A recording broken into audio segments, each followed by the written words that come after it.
I Have No Mouth and I Must Scream by Arlan Ellison. The body of Gorister hung from the pink pallet, unsupported, hanging high above us in the computer chamber, and it did not shiver in the chill, oily breeze that blew eternally through the main cover. The body hung head down, attached to the underside of the pallet by the sole of its right foot.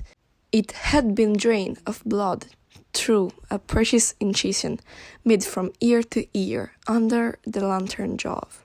There was no blood on the reflective surface of the metal floor. When Gorister joined our group and looked up at himself, it was already too late for us to realize that, once again, AM had duped us. Had its fun. It had been a diversion on the part of the machine. 3 of us had vomited, turning away from one another in a reflex as ancient as the nausea that had produced it. Gorister went white. It was almost as tough he had seen a voodoo icon, and was afraid of the future. "Oh God," he mumbled, and walked away. The 3 of us followed him after a time, and found him sitting with his back to one of the smaller chittering banks, his head on his hands. Ellen clenched down beside him and stroked his hair. He didn't move, but his voice came out of his covered face quite clearly. "Why doesn't it just do us in and get it over with? Christ, I don't know how much longer I can go on like this." It was our 190th year in the computer. He was speaking for all of us. Named Doc, which was the name the machine had forced him to use, because AM amused itself with strange sounds. It's hallucinating that there were canned goods in the ice cavern. Gorister and I were very dubious. "It's another shock," I told them. "Like the golden frozen elephant AM sold us." Benny almost went out of his mind over that one. "We'll hike all that way and it'll be putrefied, or some damn thing." I say, "Forget it. Stay here. It'll have to come up with something pretty soon, or we'll die." Benny shrugged. 3 days it had been since we'd last eaten. Worms, thick and ropey. Nimdok was no more certain. He knew there was the chance, but he was getting thin. It couldn't be any worse there than here. Colder, but that didn't matter much.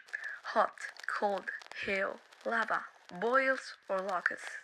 It never mattered. The machine masturbated, and we had to take it or die. Ellen decided us. "I've got to have something. Ted, maybe there'll be some Bartlett pears or peaches. Please, Ted, let's try it." I gave in easily. What the hell? Mattered not at all. Ellen was grateful, though. She took me twice out of turn. Even that had ceased to matter, and she never came, so why bother? But the machine jiggled every time we did it. Loud, up there, back there, all around us. He snickered. It snickered. Most of the time I thought of AM as it, without a soul, but the rest of the time I thought of him as him, in the masculine, the paternal, the patriarchal, for he is a jealous people.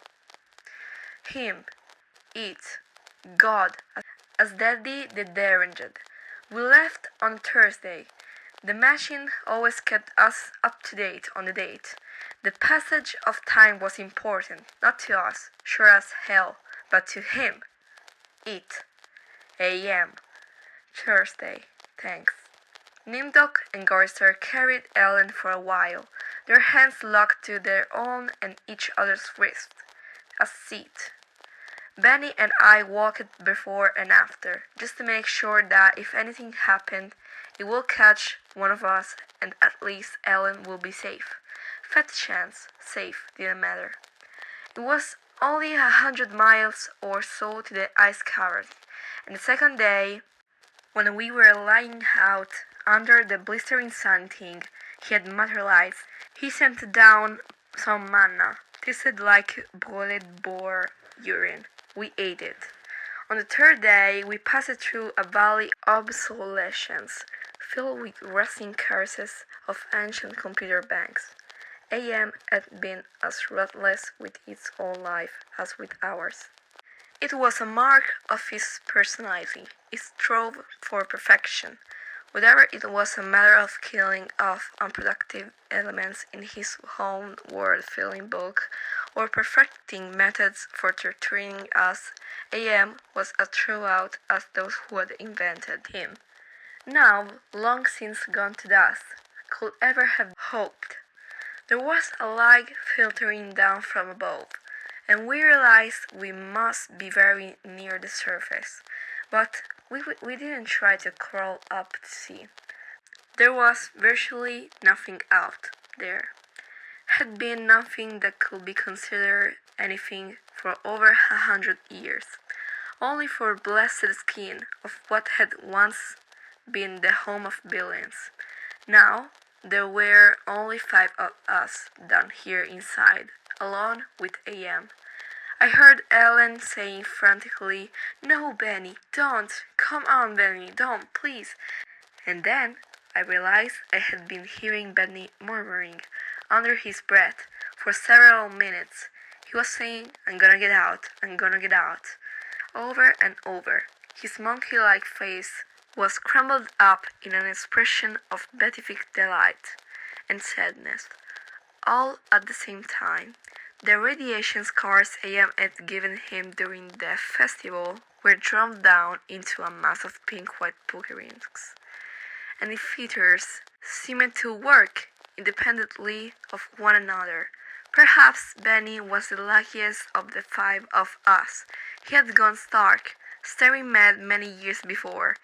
Even though we would call AM any damned thing we liked, could think the foolish stuff of fused memory banks and corroded base plates, of burned out circuits and shattered control bubbles.